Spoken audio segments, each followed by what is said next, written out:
Em nome do Pai que me criou, do Filho que me resgatou, do Espírito Santo que me santificou. Divina vontade, reina na minha vontade. Minha mãe, eu te amo e tu me amas. Dai-me o gole da divina vontade para minha alma. Dai-me a tua bênção, Mãe, para que minhas ações sejam feitas diante de vossos olhos maternais. Divina vontade, reina na minha vontade. Eu não sou nada, Deus é tudo. Pai, eu te amo. Vinde, Espírito Santo, vinde por meio da poderosa intercessão do Imaculado Coração de Maria, vossa amadíssima esposa e nossa mãe. Amém. Vinde, Espírito Santo, vinde por meio da poderosa intercessão do Imaculado Coração de Maria, vossa amadíssima esposa e nossa mãe. Amém. Vinde, Espírito Santo, vinde por meio da poderosa intercessão do Imaculado Coração de Maria, vossa amadíssima esposa e nossa mãe. Amém. 4 de outubro de 1900. Jesus sofre ao castigar um homem, porque são suas imagens. Depois de ter passado um dia de privação e com escasso sofrimento, sentia-me convencida de que o Senhor não queria ter-me mais nesse estado. No estando a obediência, mesmo nisto, não quer ceder e quer que continue a estar nele, ainda que deva morrer. Seja sempre bendito o Senhor, e em tudo seja feito seu santo e amável querer.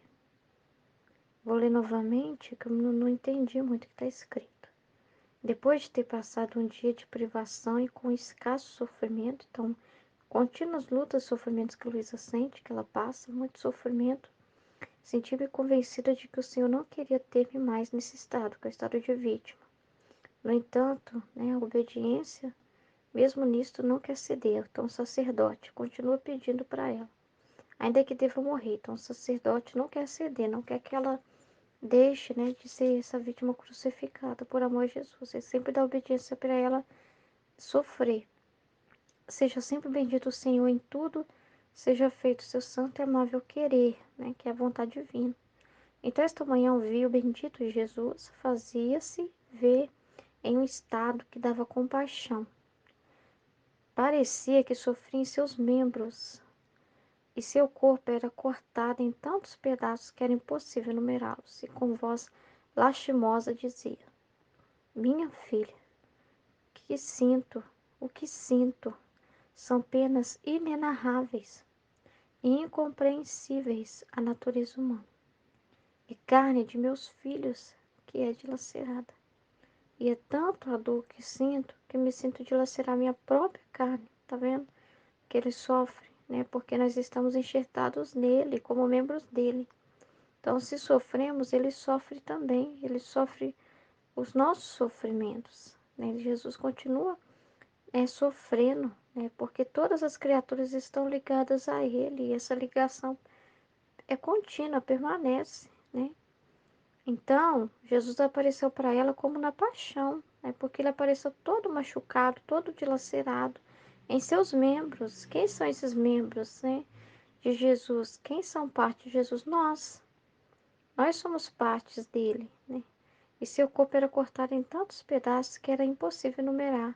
Com voz lastimosa dizia: Minha filha, o que eu sinto é algo inenarrável, é incompreensível à natureza humana. A carne de meus filhos que é dilacerada. É carne de meus filhos que é dilacerada. E é tanta dor que sinto que me sinto dilacerar minha própria carne. Enquanto isso gemia e doía, tá vendo? Sofria. Porque ele passou qualquer sofrimento que os seres humanos passam, Jesus passou por tudo. A gente meditou sobre isso. Não tem ninguém na Terra que possa falar assim: Jesus não passou o que eu passei, Não pode, Porque Jesus passou por tudo. Jesus passou por tudo que nós passamos para nos dar condição de passar. Então, ele vem em socorro o nosso nada, a nossa pequenez, a nossa incapacidade de lidar com a dor. Ele vem de socorro para completar o que nos falta, para estar conosco. Então, nós não estamos sozinhos, isolados dele. Não. Ele participa da nossa vida, e isso inclui as nossas penas, que são também obras da vontade divina, que é o que ele permite a gente viver e passar, Então, e não só viver e passar, mas pelos méritos dele, ele deixou antídotos, força, né, para nos revestir, para que a gente consiga vencer qualquer situação. E aí ele gemia, doía muito, né, de tanto sofrimento.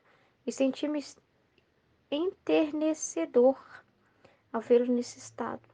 Eu fiz tudo o que pude para compadecer e rogar-lhe que me participasse de suas tristezas, né? Pediu para ela participar junto com ele, né? Ser esse sirineu e estar com Jesus ajudando ele, dando alívio para ele. E Jesus se agradou, agradou-me em parte e apenas pude dizer-lhe: Ah, Senhor, não te dizia eu que não lançasses mão dos castigos, porque o que mais me desagrada é que ficarás ferido nos seus próprios membros. É o próprio Jesus, né, ao castigar, ele sente também a dureza que é enfrentar aquilo, justamente porque se não for por ele, né, pelos méritos dele, as pessoas também não conseguem lidar com nada, né, com nenhuma situação, né? É tudo graça conquistada por Jesus, a graça de qualquer situação que hoje nós passamos. E ele sofre porque ele não queria punir, ele recebeu todo o castigo sobre ele justamente porque não queria punir a gente mais. O ser humano brinca, né? O ser humano brinca demais, né? Então, Jesus, não vendo outra forma, lança os castigos. Porque se não lançar os castigos, o ser humano fica mais pervertido ainda, né? Então, não deixou ser persuadido pela redenção. Então, às vezes, precisa de algo mais forte, né? E isso significa ele continuar a sua obra, né? Continuar o curso da sua justiça, também tocando a nossa carne. Porque ao tocar a nossa carne, né, ele vai nos purificando e nos configurando a ele, né, cada vez mais, né, para a gente também sentir a dor dele, né, porque quando a gente sofre, né, passa por qualquer coisa, a gente pode olhar para Jesus e sentir mais, participe das suas penas, né, ver assim, nossa, né, eu estou passando por uma cruz, né, Jesus carregou muito maior.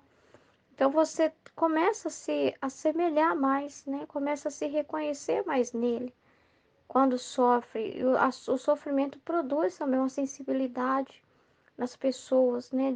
De voltar para a humildade por nada, para sair mesmo da soberba e de tanto egoísmo, né? Ah, desta vez não houve modos nem orações para aplacar-te. Não teve jeito, né? Precisou castigar. Mas Jesus não prestou atenção às minhas palavras, parecia que tinha uma coisa séria no coração, que eu levava a outra parte, e no instante me transportou fora de mim mesma, levando-me a lugares onde ocorriam massacres sangrentos. Então, a Luísa estava querendo, né, trazer uma discussão para Jesus sobre o porquê muitas das vezes ela não sofre, né? Que se Jesus, né, lançasse a mão dos castigos, né, derramasse sobre ela, só que ela tem que entender que ela é pequena, a intenção dela é grande, mas ele usa ela da forma que ele quiser. E às vezes o estado dela é ser crucificada, às vezes o estado dela é a privação, é passar pela privação, é o que ele quer tirar naquele ato. E ela aceitar também essa simplicidade da divina vontade, de hora dizer sim e hora dizer não, mas aceitar essa disposição da vontade divina e ver também no castigo um amor de Deus. Por quê? Porque ele já explicou para ela. A gente leu isso em um dos volumes. Jesus explicou para Luísa que não querer que o homem seja castigado em nada não é pedir algo contra ele. Aí contra o ser humano, você não querer que ele passe por nada. Não querer que o ser humano experimente a cruz, né? Não querer que os outros membros, né, vamos dizer assim, fiquem parecidos com o dono do corpo, com Cristo. Não querer que todo o corpo participe, né, todos os membros participem no sofrimento, né? Então, por quê? Porque mesmo o castigo por vontade permissiva serve de expiação, serve de purificação. Deus tira o bem de tudo. Então, não é algo ruim, não é algo que vai atrapalhar. Ao contrário, é algo que vai produzir um bem muito grande. Então, não ter nenhum sofrimento sendo despejado nos seres humanos, não ter nenhum castigo sobre eles, seria privá-los, seria desfraudá-los, né? Deixar eles sem nenhum mérito, sem nenhuma graça, né? Dos méritos de Cristo, deixar eles assim, sem nada, vazios, né? Intocáveis. E não, Deus está trabalhando no sentido de cada ser humano, né? Ele faz esse ser humano passar por esse trabalho de purificação. Então, em cada um ele tem a sua forma de investir, de cuidar, de fazer o que é melhor, né? Então, esses castigos, se ele de tudo tirar, né, seria tirar graças. Agora, mandar é graça. Por quê? Porque não deve ser preso ao terreno, à sobrevivência terrena, né? Mas ver a espiritualidade em tudo, né? Ver que nós somos feitos para isso, para o amor, né? Para amar, não para viver no egoísmo. E então, como um bom pai, ele vê no filho caminhando no egoísmo, ele vai lá e corrige, adverte, castiga, né? Essa exigência dele é amor, né? Esse castigo dele é excesso do amor de quem insistentemente está ali aos corações a clamar. Porque também esse sofrimento de Jesus é o sofrimento dele nas almas, de cada pessoa que ele chora naquela alma, né? Que ele chora o amor que não é ouvido, é o amor que não é compreendido, é o amor que não é amado, né? Que tá amando aquela pessoa, mas que não recebe nada, um olhar, uma gratidão, um pensamento, muitas das vezes. Então, o amor precisa às vezes tocar, né? Que ele precisa tocar na carne para a pessoa começar a sentir mesmo alguma dor, né? E através desse sentir mesmo, tocar essa sensibilidade nossa, poder despertar o coração, né? Poder abrir o coração, poder ser luz para a alma, né? Corta a carne, fere a carne para entrar a luz, né? E entrar uma vida nova para aquela pessoa, tirar a pessoa daquele estado de pedra, né? De dureza, né? Arrancar o coração de pedra para o coração de carne, né? Levar sangue, vida para aquela pessoa. E às vezes tem que cortar nela também, né? Tem que tirar nela também para enxertar a vida, para enxertar a conversão, para enxertar mudança, né? Para enxertar graças. Então é muito investimento de amor, são os estratagemas de amor. Então o sofrimento não é ruim, a gente sabe disso, né? Aí a Luísa, né, o Jesus não prestou muita atenção nas palavras dela, porque tinha uma coisa muito mais séria, porque estava precisando descarregar, desabafar com ela, né, trazer para ela tudo o que estava acontecendo dentro dele. Então era tempo dela escutar ele, prestar atenção nele, no que ele queria falar. Era mais para Jesus falar do que ela, né? Uma coisa seria, aí ele fala, parecia que tinha uma coisa séria no coração que o levava a outra parte. No instante, me transportou fora de mim mesma, levando-me a lugares onde ocorriam massacres sangrentos.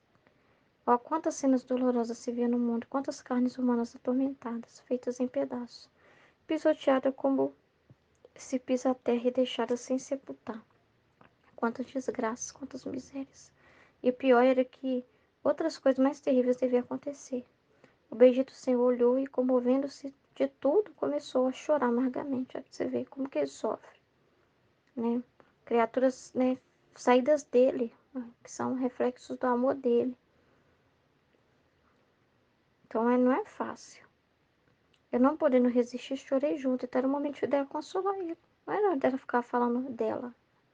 Era o momento dela estar ali para ouvir o que o senhor precisa. O que o senhor tem para dizer. E ele tinha tanta coisa que ali o sofrimento dela era aquele, né? De derramar aquelas amarguras nela, né? Dele poder chorar, né? Poder tirar tudo aquilo que estava ali, né? Poder ter alguém para contar. Não era para ela ficar trazendo as coisas dela, né? Os questionamentos dela, mas é para ela estar ali aberta para ouvir Jesus. Eu, não podendo resistir, chorei junto com ele, a triste condição do mundo, tanto que minhas lágrimas se misturavam com as de Jesus. Depois de ter chorado um bom momento, admirei outro traço da bondade de Nosso Senhor. Isso aqui eu achei incrível, que ela falou. Para fazer que deixasse de chorar, ocultou seu rosto em mim. Olha que lindo. Secou-se as lágrimas e logo voltando-se de novo com o rosto alegre me disse, sabe pra você ver? Ela meio que ela chorando as dores de Jesus e chorando por ele, né? Recebendo as lágrimas dele, ela pôde devolver o vigor para o rosto de Jesus. Jesus se tornou revigorado, né? Por ele poder enxertar nela, né? Derramar nela as lágrimas dele, depositar nela as próprias lágrimas. Que lindo. Amada minha, não chores, basta, basta. O que vês sempre isso que você está vendo é para justificar minha justiça, né? Para ela compreender. Porque às vezes ela não vê, não, que ela sofre. Não, Jesus, só vai sofrer muito. Filha, mas mesmo eu sofrendo, eu quero, né? Porque se eu deixar de querer, né? Jesus não olha para ele nunca, né? Nunca, nunca olha para ele, porque esse castigar dele e mover com justiça é amor. Deixar para lá é falta de amor, né? Mas não deixar para lá é amor, né? Porque, nossa, a pessoa você fala assim, não, vamos viver só nós dois aqui, esquece esse mundo aí, então. Meu Deus, se Jesus desistisse de nós, né? Esquecesse de nós por um instante. Então, ele é difícil, ele faz o que ele repete o que ele fez na cruz, né? Vai doer, né? É difícil, né? Mas eu quero, eu quero passar por tudo isso, né? Então, é difícil porque a dor deles dói em mim, que às vezes eles falam assim, por que que o Senhor me permitiu sofrimento? Por que que Deus permitiu isso acontecer? Como se fosse algo que não tocasse ele, né? Como se fosse algo assim, que ele fosse insensível. Mas ele é o mais sensível à dor de qualquer pessoa, mais do que qualquer ser humano. Porque a gente às vezes vê alguém sofrer, mas não sente a dor que a pessoa sente. Não passa pelo que a pessoa passa, mas Jesus sente, Jesus sabe, entende? Então ele é o mais preocupado, é o mais sensível, né? É o mais interessado. Então, como ninguém no mundo pode dizer para Jesus, você não entende o que eu estou passando. Ninguém no mundo pode falar, Jesus, você não entende o que eu estou passando na minha vida, na minha família. Porque Jesus sabe de tudo, né? E ele vê o bem em tudo, né? Ele tem essa visão ampla, né? Ele é Deus, né? Ele sabe de todas as coisas, né? E ele quer nos ensinar a ver assim também. Quer pra gente parar de ficar no humano, né? Das coisas, né? E vendo só dor, dor, dor, dor. Mas ver amor, ver o que ele vê, né? Ver que daquela situação talvez não tão boa, vamos dizer assim, tem um bem muito maior. Daquilo que parecia o fim, né? É sempre o começo de algo muito melhor. Então, está trabalhando nisso, né? Então, a gente não pode ficar só na casca, no problema, na dor, no sangue, no que os nossos sentidos mais despertam na hora. Não, mas é necessária essa mudança, né? De ver a realidade amplamente com os olhos de Deus. Ele quer filhos que o conheçam, que o entendam, não só nas situações, mas na nossa vida. Entender, não ficar mais no humano e separando-nos dele, né? Nos vendo ocultados dele, como se ele não entendesse, como se ele não estivesse presente. Mas ver a vontade divina em tudo, né? Em todos os nossos atos, em tudo que nós passamos, ver a bondade, não ver mais dor, não ver mais sacrifício, não ver mais dificuldade, mas ver amor, porque o interessante da paixão de Cristo é que a gente vê toda aquela dor, né? Mas vê uma disposição incrível de Jesus, né? Uma felicidade de se dar muito grande, né? Então, assim, ele estava inteiro ali, de coração ali. Sofreu, sofreu, mas estava de coração ali. Então, para a gente também entender assim, né? Não ficar na dor, não ficar na dificuldade, mas ver que isso é uma graça. Qualquer sofrimento que nós passamos nessa terra é uma graça que Deus está dando. Qualquer dificuldade que nós passamos aqui é uma graça. Então, a gente vê Deus na situação, vê vida, parar de ver morte, sabe? Mas ver vida, né? Ver ressurreição, ver oportunidade. Amada minha, não chores, basta, basta. O que veio serve para justificar minha justiça. E eu, Senhor, digo bem que já não é vontade tu, meu estado, lá vem, né? E que aproveito o meu estado de vítima, se não me for dado livrar os teus caríssimos membros e incitar o mundo de tantos castigos. E ele, não é como você diz, tá vendo? Você tá falando totalmente diferente do que eu penso. Não é como você diz. Também eu fui vítima e, apesar de sê-lo, não me foi dado livrar o mundo de todos os castigos. Olha só o que está falando para ela, né? Olha só. Isso aqui é muito sério, né? Porque ela vem, né, trazer uma questão para Jesus. Meu estado de vítima não serve muito, né? Não tem muito proveito. Isso é humano falando, né? Humano pensando. A gente tá vendo essa parte da miséria dele, né? Como a gente também, quando tá nos nossos tentando pensar com os nossos botões, né? Em que aproveito o meu estado de vítima se não me for dado livrar os teus caríssimos membros, encetar um mundo de tantos castigos? E ele, não é como você diz, também eu fui vítima, mas é aquela vítima da vontade do Pai. Ele fez o que o Pai quis, né? E apesar de sê-lo, não me foi dado livrar o mundo de todos os castigos, não, Luísa. Não foi isso, não. Abri-lhe o céu. Abri-lhe o céu, livrei da culpa, sim. Levei sobre mim suas penas, mas é justiça que o homem receba sobre si parte daqueles castigos que ele mesmo se atrai pecando. Tá vendo só como que a justiça vê as coisas? Como que Deus vê? Ele mostrando para ela uma realidade que ela não estava vendo, para virar a chave, né, da mente dela. Assim também é nós, né? Ah, Jesus, não estou passando por dificuldade nenhuma, não tem muito proveito a minha vida na divina vontade, não. E não vê na simplicidade dos acontecimentos, não vê Deus, né? Porque quer uma coisa de um jeito, né? Tem um capricho e Ele não quer isso, né? De nós. Não, não é desse jeito. Outra coisa, né? Você vai fazer um ato na intenção pura, na vontade divina, mas às vezes o seu ato que Ele quer de você é jogar uma semente. Às vezes você fica brincando, não foi muito proveitoso ter falado com aquela pessoa que o senhor pediu para me falar, Jesus, porque a pessoa não aceitou, não entendeu. Mas o que Jesus queria de você era semente, e você aceitar que é uma outra pessoa, que é numa outra situação que ele vai usar para dar curso à vontade divina que está empreendendo naquela alma, que aceitar essa simplicidade daquilo que ele te pede e aceitar, não ficar pensando assim, eu tenho que fazer algo, tem que ser um resultado meu. Não é assim. Ah, para que dinheiro aproveita a minha vida? Parece que eu não faço nada. E não vê, né? Assim, pela fé, né? Tudo que Deus faz, que cada ato, se até a respiração ela aproveita, meu Deus do céu, não podemos desprezar a vontade divina, né? Porque às vezes a gente olha para o nosso tamanho e esquece o tamanho de Deus, né? Não desprezar a vontade divina que age na nossa pequenez, ficar feliz por nós termos esse banco que ele sobe, né? Se essa pequenez, ficar feliz, sabe? Ver uma honra nisso, uma felicidade, ter gratidão com Deus, né?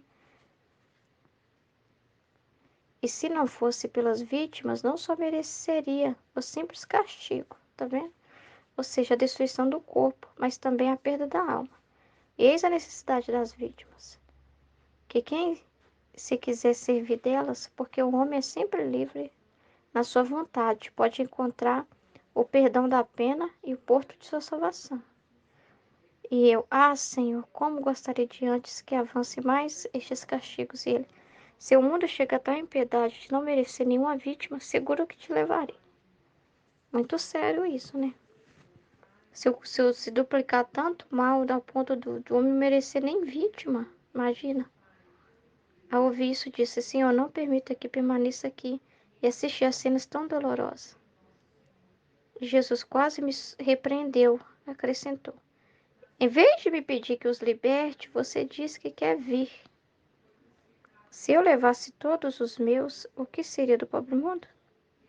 Certamente não teria mais o que fazer com ele e não teria mais nenhuma consideração.